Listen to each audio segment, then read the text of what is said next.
Usa ka barko nga adunay kargang mga semento ang naunlod sa karagatan sa Bayangan Island sa Labason, Zamboanga del Norte.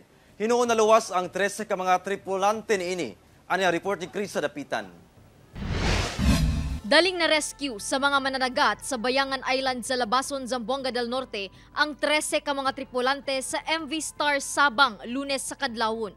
Sumala sa Philippine Coast Guard Zamboanga del Norte, Domingo pa lang sa gabi, nagtawag na og rescue ang maong mga tripulante tungod kuno sa posibleng pagkaunlod sa barko. Pagkagabi pa lang sa January 14, ma'am.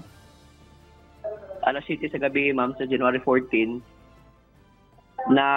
nagtawag na ang master sa barko, ma'am, na naglisting sila, tumagilid na sila, ma'am. Nag-request na sila og rescue.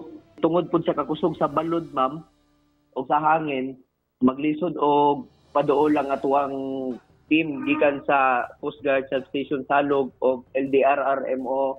Pasado alas 12 sa udto adlong Lunes, naunlod na gayud ang maong barko. Sakay sa maong barko ang 170 tons nga mga semento nga gikan matud pa sa dakbayan sa Cebu ug padulong unta sa Siocon, Zamboanga del Norte. Sa karon, ana sa kustodiya sa MDRRMO Labason ang 13 ka tripulante nga ana sa maayong kahimtang.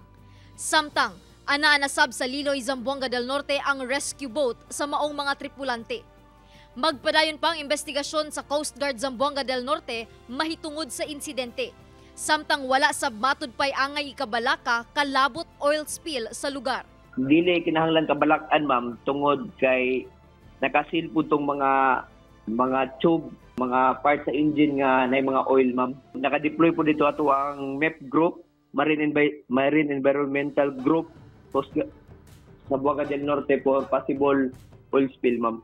Ako si Krisa Dapitan para sa One Mindanao.